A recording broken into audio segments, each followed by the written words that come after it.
بسم اللہ السلام علیکم ورحمۃ اللہ وبرکاتہ. اہلاً وسہلاً مرحباً. کیسے ہیں آپ سب؟ الحمدللہ. آپ کا دن اچھا رہا آج کا؟ آپ کو پتہ ہے نا جمعے کے دن جو ہے وہ ایک گھڑی ہوتی ہے جس میں دعا قبول ہوتی. تو بس آج کا جتنا بھی دن رہ گیا ہے نا آپ کا جمعے کا، بس اس کو خوب دعاؤں میں گزارے. ہو سکتا ہے وہ قبولیت کی گھڑی ہو انشاءاللہ. تو چلیے ہم اپنی دعاؤں کے بعد سٹارٹ کرتے ہیں. نحمده ونصلي على رسول الكريم اما بعد اعوذ باللہ من الشیطان الرجیم بسم اللہ الرحمن الرحیم رب اشرح لي صدری ویسر لي امری واحلل عقدۃ من لسانی یفقہوا قولی رب زدنی علما اللہم اہد قلبی وسدد لسانی واسلل سخیمۃ قلبی آمین ثم آمین. انشاءاللہ آج ہم دعا نمبر 21 کریں گے. آج کی دعا ہماری تھوڑی سی لینتھی ہے. اگر آپ کے پاس استغفر اللہ والا کارڈ ہے تو اس میں یہ آخری والی جو اس میں دعا ہے نا وہ دعا انشاءاللہ تعالی آج ہم کریں گے. اچھا یہ بتائیے کہ کیا آپ کو کاموں اور اعمال کو کرنے میں اس کو مسلسل کرتے رہنے میں مشکل ہوتی، یعنی کنٹینیوٹی میں مشکل ہوتی ہے کہ آپ ایک کام شروع کرتے ہیں اور پھر اس کے بعد آپ چھوڑ دیتے ہیں، پھر آپ دوبارہ سے شروع کرتے ہیں، پھر مشکل ہوتی ہے، پھر آپ اس کو چھوڑ دیتے ہیں. ہم سب سٹرگل کرتے ہیں نا. اس کو کیا کہتے ہیں کہ کام کو کرتے رہنا؟ اس کو کیا کہتے ہیں؟ جوہد کہتے ہیں. اور نہیں، جوہد تو کوشش ہوتی ہے نا، لیکن تسلسل ہونا کام میں، بریک نہ آنا، ویری گڈ، استقامت، ایگزیکٹلی. تو یہ بتائیں کہ اگر ہم کوئی کام شروع کرتے ہیں اور استقامت نہیں ہوتی تو اس کی وجہ کیا ہوتی ہے؟ یعنی ہمارے کاموں میں استقامت نہ ہونے کی کیا وجوہات ہوتی ہیں؟ استقامت اور کرام یکسوئی نہیں ہوتی. بعض وقت سستی کی وجہ سے، بالکل. اخلاص نہیں ہوتا، ایکسیلنٹ، بالکل. صبر کی کمی ہوتی ہے، گڈ. جوش و خروش کی کمی ہوتی ہے، ایکسیلنٹ. سیریس نہیں ہوتے ہم، ویری گڈ، بہت اچھا پوائنٹ. یعنی آپ جن کاموں کے بارے میں سنجیدہ ہوتے ہیں وہ ضرور آپ کرتے رہتے ہیں، بالکل. آپ کی زندگی میں کوئی گول نہیں ہوتا، گڈ. مقصد کی کمی ہوتی ہے. بعض وقت شیطان آپ پہ وار کرتا ہے، ویری گڈ، ماشاءاللہ، اللہ مبارک. نہیں، یہ والی ہے دعا، اللہم انی اسألک الثبات فی الامر والی دعا نمبر 34 جو. تو آپ دیکھیں کہ استقامت میں کچھ تو ہمیں ظاہر ہے پریکٹیکل چیزیں انشاءاللہ تعالیٰ کرنی ہے، لیکن اس کے ساتھ ساتھ اللہ سبحانہ تعالیٰ کی یہ توفیق بھی ہوتی ہے. تو اس کے لیے دعا بھی کرنی چاہیے استقامت کے لیے نا. اللہ سبحانہ تعالیٰ قرآن مجید میں فرماتے ہیں یثبت اللہ الذین آمنوا بالقول الثابت فی الحیات الدنیا وفی الآخرہ ویضل اللہ الظالمین ویفعل اللہ ما یشاء. اللہ ان لوگوں کو جو ایمان لائے پختہ بات کرنے کے ساتھ خوب قائم رکھتا ہے دنیا کی زندگی میں اور آخرت میں بھی، اور اللہ ظالموں کو گمراہ کر دیتا ہے اور اللہ کرتا ہے جو چاہتا ہے. تو آپ دیکھیں کہ یہاں پر دو طرح کے قول ثابت کی بات ہوئی ہے. ایک تو آپ دیکھیں کہ دنیا میں، یعنی قول ثابت سے مراد کیا ہے کہ اللہ تعالیٰ کو رب ماننا اور پھر اس پر استقامت اختیار کرنا. اور پھر آخرت میں قول ثابت کیا ہوتا ہے کہ انسان جب قبر میں جائے گا اور اس سے فرشتے سوال کریں گے من ربو کا، ما دینو کا، من نبیو کا، تو اس کو پتا ہوگا، ان سب سوالوں کے جواب پتا ہوں گے. تو یہ بھی قول ثابت ہے. تو جو انسان دنیا میں نیکیوں پر استقامت اختیار کرتا ہے اور خاص طور پر توحید پر استقامت، کہ اپنے ہر عمل کو اللہ سبحانہ تعالیٰ کے لیے خالص کرتا ہے. کیونکہ آپ دیکھیں توحید جو ہے نا یہ بڑی وائٹل کوالٹی ہے ایک ایمان والے میں، کیونکہ شیطان اسی پر تو بار بار وار کرتا ہے کہ وہ کسی بہانے سے ہم سے شرک کروائے، کسی بہانے سے وہ دوسری چیزوں کو ہمارے لیے امپورٹنٹ کر دے اور اللہ کی ذات ہمارے لیے جیسے اتنی اہم نہ رہے، اور دوسری باتیں، دوسری چیزیں، دوسرے لوگ ہمارے لیے اہم ہو جائیں. تو شیطان بار بار مختلف طریقوں سے کوشش کرتا ہے کہ ہمارے اندر توحید کو ویک کرے. کیونکہ آپ دیکھیں توحید اور اللہ کو ایک ماننا نا، یہ ایک اتنی زبردست کوالٹی ہے ایمان والے میں کہ آپ کہہ سکتے ہیں کہ یہ بنیاد ہے ساری نیکیوں کی. جب آپ یہ کہہ دیتے نا کہ میرا رب اللہ ہے اور آپ واقعی ہی دل سے اس کو کہتے ہیں تو پھر تو آپ ایک مختلف انسان بن جاتے ہیں. یعنی آپ کے اندر ایک عجیب ایمانی قوت آ جاتی ہے، لوگوں کا ڈر خوف نکل جاتا ہے اور انسان کانفیڈنٹ ہو جاتا ہے.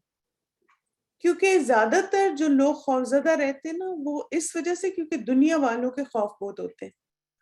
لیکن جس انسان کے اندر توحید راسخ کر جاتی تو سارے خوف نکل جاتے. بالکل ہر وقت استقامت کی دعا کرتے رہنا چاہیے، اور دونوں جگہوں پر کہ اللہ تعالیٰ ہمیں دنیا میں بھی استقامت دے اور آخرت میں یعنی ہماری قبر میں بھی، کہ فرشتے جب ہم سے سوال کریں تو ہمیں سب کے جواب آتے ہوں، فر جواب دیں ہم انشاءاللہ. اور پھر آپ دیکھیں کہ جو لوگ استقامت اختیار کرتے ہیں نا دنیا میں تو اللہ تعالیٰ کی خاص مدد بھی آتی ہے ایسے لوگوں کے لیے. اور یہ سورہ فصلت کی بہت ہی پیاری آیت ہے، بہت خوبصورت. ان الذین قالوا ربنا اللہ ثم استقاموا، کہ جن لوگوں نے کہا کہ اللہ میرا رب ہے، اللہ ہمارا رب ہے، اور پھر اس پر جم گئے، یعنی انہوں نے سیدھا رستہ اختیار کیا، صراط مستقیم پر چلنا شروع ہو گئے، اور پھر اس کے بعد اس سے ہٹے نہیں. تو اب کیا ہوتا ہے کہ بہت دفعہ جب آپ اللہ کے راستے پہ چلتے ہیں تو لوگ آپ کو چھوڑ جاتے ہیں، آپ تنہا محسوس کرتے ہیں. لیکن آپ دیکھیں کہ جب آپ کے دل میں یہ ہوتا ہے کہ اللہ ہے میرے لیے اور اللہ ہی کافی ہے میرے لیے، یعنی جب آپ یہ جملہ بولنا شروع ہو جاتے ہیں اللہ میرے لیے کافی ہے، تو کیا ہوتا ہے؟ تتنزل علیہم الملائکہ اللہ تخافوا ولا تحزنوا. تو اللہ تعالیٰ ان کے لیے فرشتے نازل کرتے ہیں اور وہ انہیں پھر تسلی دیتے ہیں کہ تم اکیلے نہیں ہو، ہم تمہارے ساتھ ہیں. اب دیکھیں کہ لوگوں کا ساتھ ہونا جو وہ ساتھ نہیں ہوتا، لائک مائنڈڈ لوگوں کا ساتھ ہونا ساتھ ہوتا ہے نا. یعنی بعض دفعہ ہم ہجوم میں رہ کر بھی اکیلے ہوتے ہیں اور بعض دفعہ اکیلے رہ کر بھی لگتا ہے کہ ہم کتنے پروڈکٹیو ہیں، ایسے ہی ہوتا ہے نا. تو اب آپ دیکھیں کہ فرشتے کیا تسلی دیتے ہیں؟ تخافوا ولا تحزنوا، کہ نہ تم ڈرو اور نہ تم خوف کھاؤ، یعنی تم خوفزدہ نہ ہو کہ تم اکیلے ہو گے اللہ کے راستے پہ چل رہے ہو، اور نہ ہی تمہیں یہ بات غمگین کرے کہ اب تمہارے ساتھ کوئی نہیں ہے. کیوں؟ وَأَبْشِرُوا بِالْجَنَّةِ الَّتِي كُنْتُمْ تُوعَدُونَ، تم اس جنت کی خوشخبری مناؤ جس کا تم سے وعدہ کیا جاتا. اس دن ہم نے وہ حدیث پڑھی تھی نا کہ جو بندہ مرتے دم تک لا الہ الا اللہ پر قائم رہا تو اس کے لیے جنت ہے. تب آپ دیکھیں کہ دنیا میں ہو سکتا ہے جب ہم دین پر عمل کرتے ہیں تو لوگ ہمیں چھوڑ جائیں، اور آپ نے اوور دا ٹائم یہ دیکھا بھی ہوگا کہ آپ کے دین کی طرف آنے کی وجہ سے آپ کے بہت سارے فرینڈز چھوٹ گئے نا. یعنی جو لوگ اس راستے پہ نہیں تھے یا ان کی اور پرائرٹیز تھیں، آپ کی مصروفیات بدل گئی، تو پھر یہ ہوتا ہے کہ انسان بعض دفعہ ایک لائف سٹائل کا عادی ہوتا ہے تو اس کو لگتا ہے کہ وہ اکیلا ہو گیا. لیکن آپ کیا سوچا کریں کہ اگر اللہ میرے ساتھ ہے تو مجھے کسی کی ضرورت نہیں ہے، اور آپ کبھی بھی تنہا نہیں محسوس کرتے. اور پھر آپ دیکھیں کہ ایسا کیوں ہوتا ہے کہ ہمارے اندر جو ہے وہ مثلا ہم ایک اتنا اچھا راستہ چوز کر لیتے پھر ہم بدل جاتے ہیں، کسی اور راستے پہ چل پڑتے ہیں. تو اس کے بارے میں ایک حدیث بھی آتی، مقداد بن اسود کہتے ہیں کہ میں نے رسول اللہ صلی اللہ علیہ وسلم کو فرماتے سنا، ابن آدم کا دل اس ہنڈیا سے بھی زیادہ تیزی کے ساتھ بدلتا ہے جو خوب کھول رہی ہوتی. یعنی آپ دیکھیں کہ آپ کوئی بھی سالن بناتے ہیں تو وہ ایک ڈفرینٹ سٹیجز سے گزرتا ہے نا، تو کتنی شیپس وہ بدلتا ہے. یعنی آپ چکن ڈالتے ہیں، پہلے وہ کچا ہوتا ہے، پھر وہ پک جاتا ہے، پھر وہ اس میں خوشبو آنا شروع ہو جاتی ہے مسالوں کی، پھر وہ تیار ہوتا ہے. تو یہ سارا پروسیس فیو منٹس کا ہوتا ہے. یعنی آپ ایک کچے گوشت سے پکا ہوا گوشت بنا دیتے ہیں، کچی سبزی سے پکی سبزی ہو جاتی. آج کل ہم پکوڑے بنا رہے ہیں، کس شکل میں پہلے بیسن اور سبزیاں ہوتی ہیں اور کیا بن جاتے ہیں نا کچھ ہی منٹوں میں. تو اب دیکھیں ہمارا دل بھی ایسے ہی ہے کہ بس شیطان تو تیار ہے ہر وقت، اور بس کسی سے بات کرنے کی دیر ہے اور ہمارا دل بدل جاتا ہے، اور ہم وہ اتنا اچھا جو کام کر رہے ہوتے ہیں وہ چھوڑ دیتے ہیں. خاص طور پہ آپ دیکھیں کہ جو قرآن اسٹوڈنٹس ہوتے ہیں نا، ان کے ساتھ بڑا مسئلہ ہوتا ہے. جو کوئی کورس کر رہے ہوتے ہیں تو ہر وقت کوئی نہ کوئی ان کے اگر آ گیا کوئی ایسا بندہ اور کسی نے کوئی بات کر دی اور کوئی اور سوچ ان کے دماغ میں ڈال دی، تو بس it's matter of few minutes اور وہ ڈیسائیڈ کرتے ہیں اچھا مجھے نہیں اس کو کنٹینیو کرنا، یہ بہتر ہے رستہ جو مجھے بتایا گیا ہے، اور یہ زیادہ اچھا ہے، اور یہ ایسے اور یہ ویسے، اور پھر دیٹس اٹ. بالکل.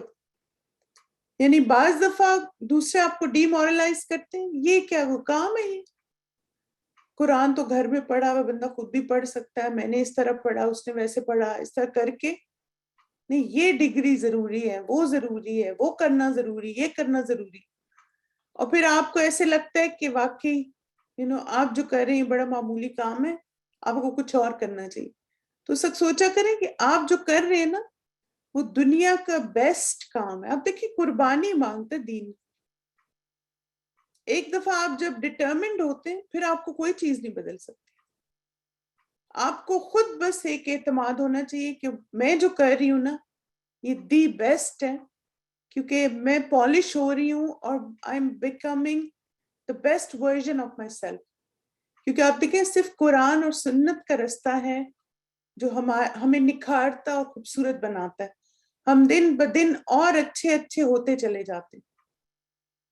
آپ خود بھی محسوس کرتے ہیں اپنے اندر وہ چینجز، اور جو لوگ آپ سے ملتے ہیں وہ بھی محسوس کرتے ہیں کہ آپ میں کتنی تبدیلیاں آتی جا رہی. پھر آپ دیکھیں کہ دعا کی ہمیں ایک دلیل بھی ملتی ہے کہ نبی صلی اللہ علیہ وسلم دعا سکھائی انہوں نے، ہدایت کی نا، اور استقامت کی بھی. علی رضی اللہ عنہ سے روایت ہے، وہ کہتے ہیں کہ رسول اللہ صلی اللہ علیہ وسلم نے مجھے فرمایا کہ یہ دعا مانگا کرو، اللہم اہدنی وسددنی، اے اللہ مجھے ہدایت عطا فرما اور سیدھا رکھ، یعنی استقامت بھی دے. اور ہدایت کا نام لیتے وقت سیدھے راستے پر چلنے کو ذہن میں رکھو، اور سیدھا کرنے کی دعا کے وقت تیر کے سیدھا ہونے کو پیش نظر رکھو. اب دیکھیں اس حدیث سے نا ہمیں ایک اور بات کی بھی دلیل ملتی ہے، اور وہ کیا ہے کہ دعا مانگتے ہوئے سوچنا بھی اس چیز کے بارے میں. جیسے آج جب میں نے یہ حدیث پڑھی تو مجھے بڑا مزہ آ رہا تھا بعد میں دعائیں مانگ کے نا. جیسے میں دعا مانگ رہی تھی یا اللہ مجھے حج پہ بلا لے، یا اللہ مجھے عمرے پہ بلا لے، تو میں پہ خانہ کعبہ کو امیجن کر رہی تھی. تو یہاں پر آپ دیکھیں کیا ہے کہ آپ قرآن اور سنت کا رستہ فوکس کریں، صراط مستقیم، سیدھا راستہ. قرآن کو امیجن کریں، اپنی نمازیں، اچھی باتیں، کہ بالکل مجھے اس پہ اسٹریٹ رہنا، ادھر ادھر نہیں جانا، بالکل فوکسڈ. اور آپ دیکھیں یہ بہت ہی پیاری چھوٹی سی دعا، اس کو بھی ایڈ کر لیں انشاءاللہ. اور ہماری آج کی دعا میں بھی ہم ثابت قدمی مانگتے ہیں، اللہم اہدنی وسددنی. اور اسی طرح آپ دیکھیں کہ امام محمد بن منکدر رحمہ اللہ یہ اسلاف میں سے تھے. وہ کہتے ہیں کہ میں نے اپنے نفس کا مقابلہ کرنے میں 40 سال تک تکالیف برداشت کی ہیں، یہاں تک کہ میرے نفس کو استقامت حاصل ہوگی. سبحان اللہ. یعنی آپ دیکھیں اٹس ناٹ ایزی. یعنی ہم یہ نہیں کہہ سکتے آج میں نے فیصلہ کر لیا میں نہیں چھوڑوں گی اس رستے کو، اور میں اس پہ کنسسٹنٹ رہوں گی، میں بڑی اسٹیڈ فاسٹ رہوں گی اس پہ. تو نہیں، آپ کو مسلسل محنت کرتے رہنا. یس اٹ ٹیکس ٹائم، اور جتنا محنت ہوگی انشاءاللہ اتنی پختگی آپ میں آتی جائے گی.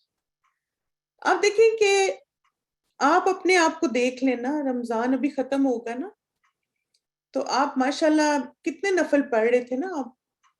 یعنی عشاء کے بعد کوئی 8 نفل پڑھ رہا ہے، 10 پڑھ رہا ہے، صبح سحری کے وقت بھی 4 نفل کوئی پڑھ رہا ہے، کوئی 2 پڑھ رہا ہے. رمضان کے بعد کتنے نفل ہوتے ہیں؟ خود اب ہم دیکھ سکتے ہیں نا. تب آپ دیکھیں کہ وہ یہ استقامت رہے، اس کے لیے نفس کو ٹرین کرنا پڑے گا ہمیں کہ رمضان میں بھی اور رمضان کے بعد بھی وہی ایمان کا جذبہ اور شوق رہے میرے اندر، ویسے ہی میں نوافل پڑھوں، ویسے اہتمام کروں چیزوں کا. لیکن وہی بات ہے، آپ دیکھیں اٹ ٹیکس ٹائم. جیسے مثلاً کچھ لوگ سمجھتے ہیں نا کہ انسٹنٹلی سب کام ہو جاتے ہیں. اب دیکھیں انسٹنٹلی کچھ نہیں ہوتا، ہر چیز محنت مانگتی. آپ نے اگر وزن بھی کم کرنا ہے تو آپ 1 ویک ڈائٹ کر کے ویٹ لوز کر لیں گے. کتنا ایک کر لیں گے آپ؟ ہارڈلی چلیں آپ 4 پاؤنڈ کر لیا، آپ نے 5 کر لیا، 6 کر لیا. لیکن آپ یہ نہیں کہہ سکتے کہ میں نے 40 پاؤنڈ لوز کرنا ہے اور 1 ویک میں ہو جائے گا. نہیں، اٹ ٹیکس ٹائم. اور پھر یہ کہ اگر 1 ویک آپ نے ڈائٹ کیا، اگلا ویک پھر بد پرہیزی کی تو سارا ڈبل واپس آ جاتا. پھر وہ جو 4 پاؤنڈ لوز کیا تھا نا 8 پاؤنڈ بن جاتا. پھر تو دنیا کی چیزیں بھی اگر ٹائم اور ایفرٹ مانگتی تو یہ کیسے ہو سکتا ہے کہ استقامت بغیر محنت کے اور بغیر کوشش کے ہمیں مل جائے؟ بالکل سلو اینڈ اسٹیڈی. اور وہی آپ دیکھیں وہ حدیث یاد رکھیں کہ نبی صلی اللہ علیہ وسلم سے پوچھا گیا تھا نا کہ اللہ تعالیٰ کو کون سا کام پسند ہے. آپ صلی اللہ علیہ وسلم نے فرمایا وہ عمل جو تھوڑا اور مسلسل ہو. تو یہی اصل میں استقامت ہوتی ہے کہ تھوڑا تھوڑا لیکن کنٹینیوس ہو، کنسسٹنٹ ہو.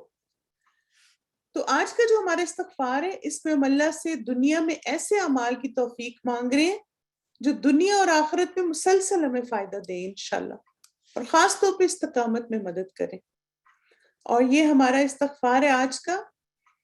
اللہم انی اسألک الثبات فی الامر والعزیمت علی الرشد واسألک موجبات رحمتک وعزائم مغفرتک واسألک شکر نعمتک وحسن عبادتک واسألک قلبا سلیما ولسانا صادقا واسألک من خیر ما تعلم واعوذ بک من شر ما تعلم واستغفرک لما تعلم انک انت علام الغیوب. اے اللہ، میں تجھ سے دین میں ثابت قدمی، ہدایت پر پختگی کا سوال کرتا ہوں، اور میں تجھ سے تیری رحمت کو واجب کرنے والے اور تیری مغفرت کو لازم کرنے والے امور کا سوال کرتا ہوں. میں تجھ سے تیری نعمتوں کا شکر ادا کرنے اور اچھے انداز سے عبادت کرنے کا سوال کرتا ہوں. میں تجھ سے سلیم دل اور سچی زبان کا سوال کرتا ہوں.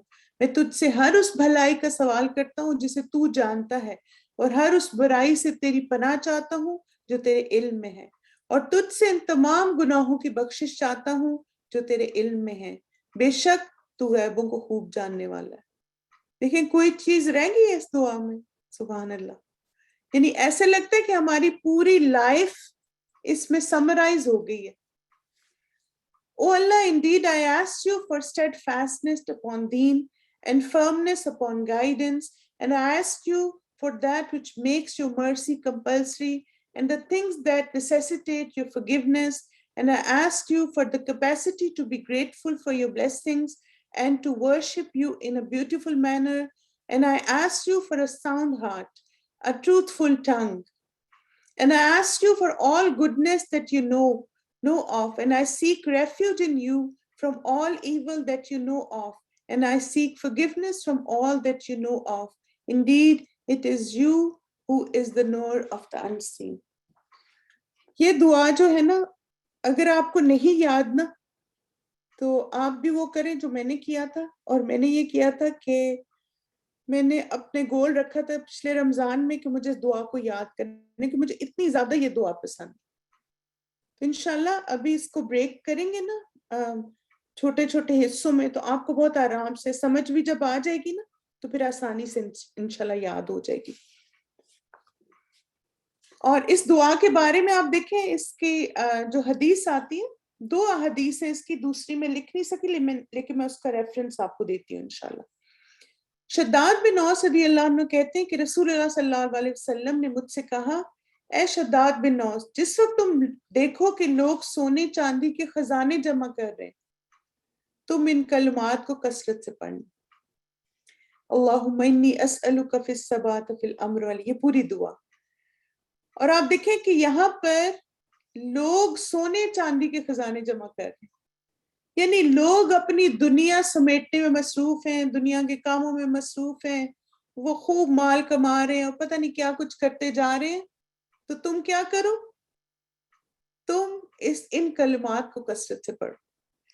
اور دوسری جو یہ حدیث جو ہے یہ طبرانی میں آئی ہے، اور ایک اور حدیث آئی ہے نسائی میں 1305، اور اس میں آتا ہے کہ رسول اللہ صلی اللہ علیہ وسلم اپنی نماز میں کہا کرتے تھے، یعنی نماز میں بھی پڑھتے تھے آپ صلی اللہ علیہ وسلم. تو آپ لوگ بھی اس کو تشہد میں پڑھ سکتے ہیں، وتر میں پڑھ سکتے ہیں، سجدے میں اس کو مانگ سکتے ہیں انشاءاللہ اگر آپ کو یاد ہے تو، کیونکہ آپ صلی اللہ علیہ وسلم نے ایک تو شداد بن اوس کو یہ دعا سکھائی، اور دوسرا آپ اس کو نماز میں بھی پڑھا کرتے تھے. الحمدللہ انشاءاللہ آج کے بعد آپ اس کو یاد کر لیں گے. اس دعا کو مانگنے کے دین دنیا اور آخرت سے متعلق 10 مقاصد اور مطالب ہیں، یعنی ہم اس دعا میں 10 چیزیں مانگ رہے ہیں اللہ تعالیٰ سے. ٹھیک ہے، ایک ایک کر کے دیکھتے جاتے ہیں. سب سے پہلے آپ دیکھیں کہ اللہ تعالیٰ سے ہر حال میں ہدایت پر رہنے کا سوال، عزم اور دعا. اللہم انی اسألک الثبات فی الامر، اور پھر تمام نیک اعمال کو کرنے کی توفیق، دن اور رات اللہ کی ان گنت نعمتوں پر شکر، اللہ کی رحمت اور مغفرت کو واجب کرنے والے امور، نعمتوں پر شکر، اچھے انداز میں عبادت، قلب سلیم، سچی زبان، ہر طرح کی شر سے سلامتی اور حفاظت، ماضی حال اور مال سے متعلق تمام گناہوں کی بخشش. تو اس دعا میں ہم اللہ تعالیٰ سے 10 چیزیں مانگ رہے ہیں، اور آپ دیکھیں کہ اگر آپ ان کو سمرائز کریں تو ہماری دین دنیا آخرت کی ساری خیر بھلائیاں اس میں سمٹ جاتی، سمرائز ہو جاتی. تو اب آپ دیکھیں کہ steadfastness upon deen, firmness upon guidance, mercy, incumbent deeds, forgiveness, necessitating deeds, ability to be grateful, ability to worship beautifully, sound heart, truthful tongue, all the goodness, refuge from all evil and forgiveness. ٹھیک ہے، اس کے کی words اب ایک ایک کر کے دیکھتے جاتے ہیں انشاءاللہ. اللہم انی اسألک الثبات فی الامر، کہ اللہ میں آپ سے دین پر استقامت کا سوال کرتی ہوں. یعنی جو بھی میرا، آپ دیکھیں دین کیا ہے نا، دین ہوتا رستہ. ٹھیک ہے، ہمارا رستہ کیا ہے؟ دین اسلام. تو جب ہم کہتے ہیں کہ یا اللہ مجھے دین پر استقامت عطا فرما، تو اس کا مطلب ہے کہ یا اللہ جو میں نے دین اسلام کا رستہ اپنے لیے چنا ہے اس پر میں ثابت قدم رہوں. یعنی جو میں نیکی کے کام کر رہی ہوں میں کرتی رہوں، جو میں حرام سے بچتی ہوں میں بچتی رہوں، جو میں نے حلال کا رستہ اپنا اس پہ چلتی رہوں، جو عبادات کے طریقے ہیں ان پہ مجھے استقامت رہے، پھر توحید کے رستے پہ میں مضبوط رہوں، رسول اللہ صلی اللہ علیہ وسلم کے طریقے ان کی سنتوں پہ جمی رہوں. یعنی دین سارا کچھ ہی آ جاتا ہے نا. پھر آپ دیکھیں والعزیمۃ علی الرشد، اور ہدایت پر پختگی بھی. یعنی آپ دیکھیں کہ ہم اللہ تعالیٰ سے صرف یہ نہیں مانگ رہے کہ مجھے گائیڈنس پہ جو ہے وہ استقامت چاہیے، ہم اللہ تعالیٰ سے کہہ رہے ہیں کہ مجھے وزڈم بھی چاہیے. یعنی مجھے اس طرح کی میچورٹی چاہیے گائیڈنس میں کہ مجھے اپنے ہر عمل میں دی بیسٹ کو چوز کرنا آ جائے. یہ بہت ہی ضروری ہے. اب دیکھیں عزیمت کا مطلب جو ہے نا بہت ہی زبردست ہے. عزیمت کا مطلب ہوتا ہے کہ choosing the best from deeds. یعنی آپ کے پاس آپشنز ہوتے ہیں، یہ لیں یہ لیں یہ لیں، اور پھر آپ اس میں سے دی بیسٹ لے لیتے ہیں. تو ہم اللہ تعالیٰ سے کیا کہہ رہے ہیں کہ ہمیں صرف فرائض پر نہیں اکتفا کرنا، بلکہ مجھے دین میں ایسی استقامت دے یا رب کہ میں احسان کے درجے پہ سارے کام کروں.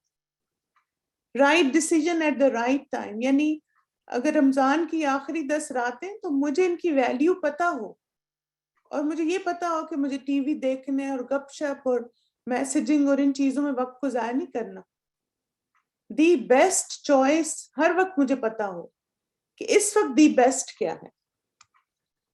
پھر آپ دیکھیں وَأَسْأَلُكَ مُوجِبَاتِ رَحْمَتِكَ کہ یا اللہ مجھے ایسے اعمال اور ایسے کام اور ایسی باتیں کرنے کی توفیق عطا فرما جن سے میں آپ کی رحمت حاصل کر سکوں.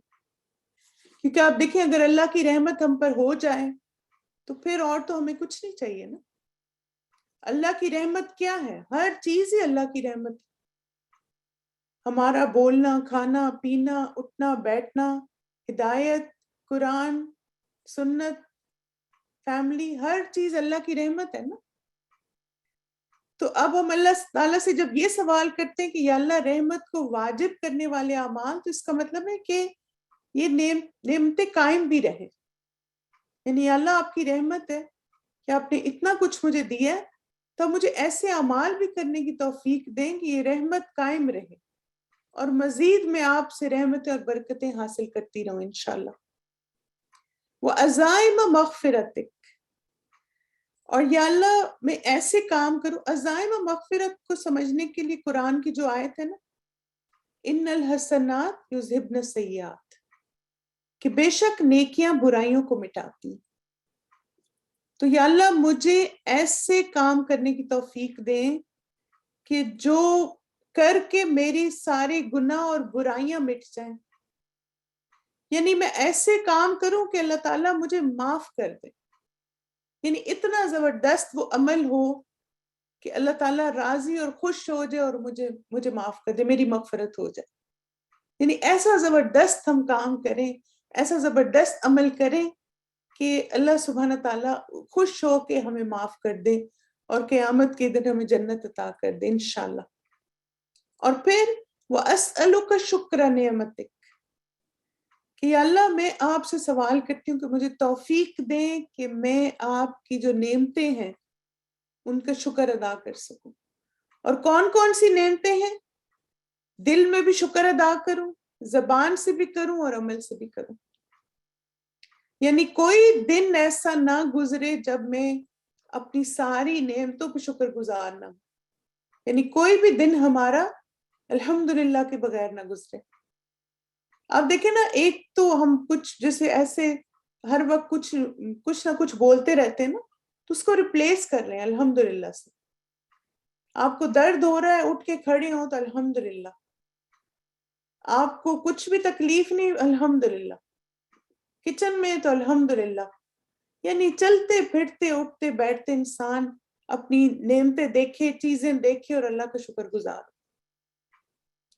وحسن عبادتک احسان کے درجے پر عبادت. یا اللہ مجھے توفیق دیں کہ میں دی بیسٹ کر سکوں، بیسٹ ورشپ کر سکوں.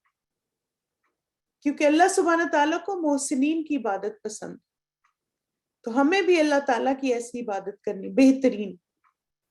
وَأَسْأَلُكَ قَلْبًا سَلِيمًا یا اللہ مجھے قلب سلیم بھی عطا فرما. قلب سلیم کیسا دل ہوتا ہے؟ یعنی جس میں سوائے توحید کے اور اللہ کی محبت کے ایمان، تقوی، توکل کسی اور چیز کی جگہ نہیں ہوتی. یعنی اس دل میں کوئی نیگیٹیوٹی نہیں ہوتی، اس دل میں کوئی منافقت نہیں ہوتی، اس دل میں کوئی حسد نہیں ہوتا، اس دل میں کوئی بغض نہیں ہوتا، اس دل میں کوئی شرک نہیں ہوتا. تو ہمیں ایسا سلامت دل چاہیے. کیونکہ آپ دیکھیں قلب سلیم کے بارے میں کیا آتا ہے قرآن مجید میں کہ قیامت کے دن وہی انسان کامیاب ہے جو قلب سلیم لے کر آیا. بالکل. یعنی اس میں ساری وہ چیزیں ہوتی ہیں جو ہمیں اللہ کے قریب کرتی ہیں. ایمان، تقوی، توکل، اللہ کی محبت، اللہ کی عظمت، جلال، یہ سب چیزیں ہوتی ہیں. گندی چیزیں نہیں ہوتی اس میں. ٹھیک ہے. یعنی صاف ستھرا دل ہوتا ہے، سلامت، صحیح سلامت. وَلِسَانًا صَادِقًا اور سچی زبان. اللہ تعالیٰ ہمیں ان میں سے بنائے جو صادق کہلاتے ہیں، جن سے لوگ جب معاملہ کریں تو وہ کیا کہیں؟ ہاں انہوں نے کبھی جھوٹ نہیں بولا، یہ ہمیشہ سچ بولتی ہیں. آپ دیکھیں اللہ کرے لوگ ہمارے لیے یہ گواہی دیں ان کی باتوں میں جھوٹ نہیں ہے، ان کی زندگی میں جھوٹ نہیں ہے، یہ بہت پیور ہیں، بہت سنسیئر ہے. اور ابھی بھی آپ دیکھیں ہماری زندگی میں ایسے لوگ ہیں جن کے بارے میں ہم یہ کہتے ہیں کہ یہ بہت پیور ہیں، سنسیئر ہیں، سچی ہیں. اور پھر وَأَسْأَلُكَ مِنْ خَيْرِ مَا تَعْلَمُ. اب آپ دیکھیں اس میں ہم نے جنرلائز کر دیا کہ یا اللہ مجھے ہر خیر چاہیے جو آپ کو پتہ ہے میرے لیے خیر ہے. یعنی ہم نہ اللہ پہ توکل کریں کیونکہ اللہ کو پتہ ہے میرے لیے خیر کیا ہے. ہو سکتا ہے جو میں اپنے لیے مانگ رہی ہوں خود وہ خیر نہ ہو، لیکن اللہ کو تو پتہ ہے نا. تو جو بھی دین دنیا آخرت میں یا اللہ میرے لیے بیسٹ چیز ہے، بہترین ہے، یا اللہ وہ مجھے دیں. وَأَعُوذُ بِكَ مِنْ شَرِّ مَا تَعْلَمُ. اور یا اللہ جو دین دنیا آخرت میں میرے لیے نقصان دہ چیز ہے، جو چیز میری دنیا کو نقصان دے گی، میرے دین کو نقصان دے گی، میری آخرت کو نقصان دے گی، یا اللہ اس کو میری زندگی سے دور کر دے، اس کے شر سے مجھے بچا لے. کیونکہ آپ دیکھیں نا کہ دنیا میں ہر چیز میں شر کا ایلیمنٹ موجود ہے. یعنی ایون جو چیزیں ہمارے لیے بینیفیشل ہوتی ہیں نا اس میں بھی شر ہوتا ہے نا. جیسے چھری ہے، آپ دیکھیں چھری کتنی ہیلپ فل ہے، لیکن اس میں شر بھی ہے کہ کاٹ دیتی ہے، زخمی بھی کر دیتی ہے. آگ ہے دیکھیں، اس میں ہمارے کھانے پکتے ہیں، ہمیں ہیٹ پرووائڈ کرتی لیکن جلا بھی دیتی ہے. اسی طرح انسان ہے، محبت کرتے ہیں، عزت کرتے ہیں، توجہ دیتے ہیں، موٹیویٹ کرتے ہیں، لیکن شر بھی ہے ان میں. بالکل پانی، بالکل. تو ہر نعمت میں شر بھی چھپا ہوا ہوتا ہے. آپ دیکھیں علم میں بھی شر ہوتا ہے. وہ کیا ہے؟ علم آئے تو انسان تکبر میں مبتلا ہو جائے، دوسروں کو حقیر سمجھنا شروع کر دے، یہ سمجھے میں بڑی چیز ہوں، میرے پاس بڑا نالج ہے، تمہیں کیا پتا. تو یہ نا اتنے پیارے پیارے اعمال ہوتے ہیں اور ان کا شر کیا ہوتا ہے کہ انسان ان کو ضائع کرنے والے کام کرنا شروع کر دے، دکھاوے کے ذریعے، تکبر کے ذریعے، ریاکاری کے ذریعے. تو اللہ سبحانہ تعالیٰ ہمیں چیزوں کے شر سے محفوظ رکھے اور ہمیں ہمیشہ ان کی خیر دے انشاءاللہ. وَأَسْتَغْفِرُكَ لِمَا تَعْلَمُ. کہ اللہ میرے سارے گناہ معاف کر دے جو آپ کے علم میں ہے. اِنَّكَ أَنْتَ عَلَّامُ الْغُيُوبِ.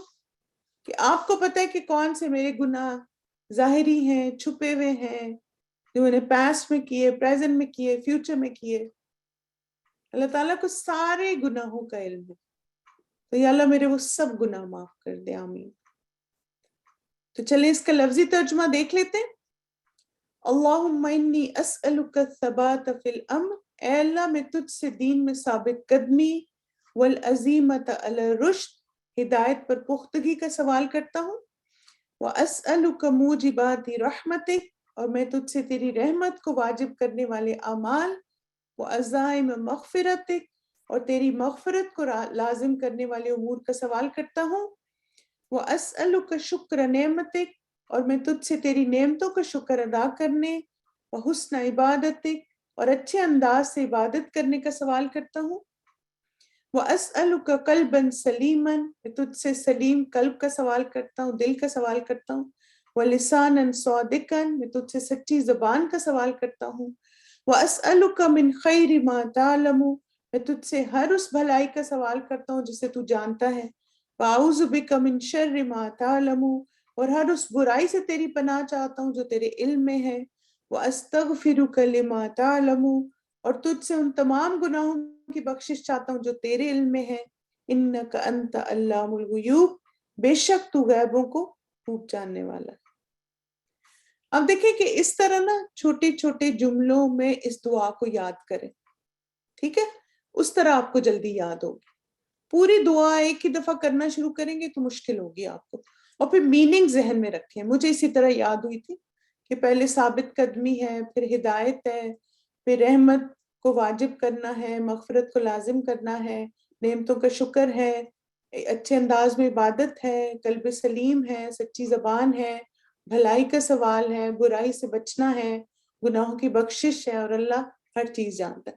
تو ایسے آپ چھوٹے چھوٹے ہنٹس اگر یاد کر لینا تو پھر آپ کو انشاءاللہ یہ دعا جلدی یاد ہو جائے گی. ٹھیک ہے, چھوٹی چھوٹی لکھ کے. اور آپ دیکھیں مجھے بچپن سے جیسے ایک عادت ہے کہ میں نا جب کوئی چیز یاد کرتی ہوں نا اس کے بعد میں اسے لکھتی ہوں, تو پھر مجھے وہ کبھی نہیں بھولتی. تو آپ بھی یہ کر سکتے ہیں کہ پہلے دعا کو یاد کرتے جائیں اور ساتھ ساتھ لکھتے جائیں, جو بھی حصہ یاد کریں نا اس کو لکھیں. اللهم إني أسألك الثبات في الأمر والعزيمة على الرشد وأسألك موجبات رحمتك وعزائم مغفرتك وأسألك شكر نعمتك وحسن عبادتك وأسألك قلبا سليما ولسانا صادقا وأسألك من خير ما تعلم وأعوذ بك من شر ما تعلم وأستغفرك لما تعلم إنك أنت علام الغيوب. اللهم إني أسألك الثبات في الأمر والعزيمة على الرشد وأسألك موجبات رحمتك وعزائم مغفرتك وأسألك شكر نعمتك وحسن عبادتك وأسألك قلبا سليما ولسانا صادقا وأسألك من خير ما تعلم وأعوذ بك من شر ما تعلم وأستغفرك لما تعلم إنك أنت علام الغيوب.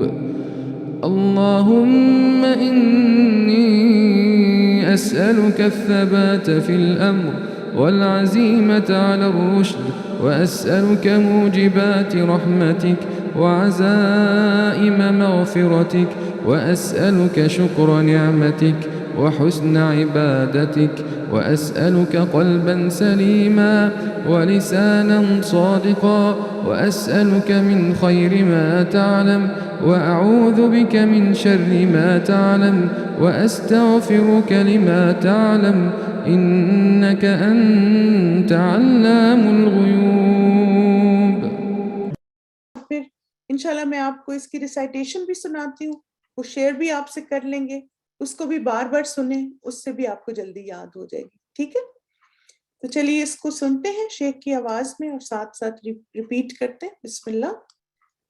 چلیے الحمدللہ یہاں پہ انشاءاللہ تعالی ہم اپنے سیشن کو کنکلوڈ کرتے ہیں. جزاکم اللہ خیرن کثیرہ, بارک اللہ فیکم. انشاءاللہ 2 اور ہماری دعائیں رہ گئی ہیں, تو وہ ہم انشاءاللہ کل اور پرسوں کریں گے, اور پرسوں پھر اپنے دعا سیریز کو کنکلوڈ کریں گے. ٹھیک ہے, چلیں جزاکم اللہ خیرن کثیرہ, بارک اللہ فیکم.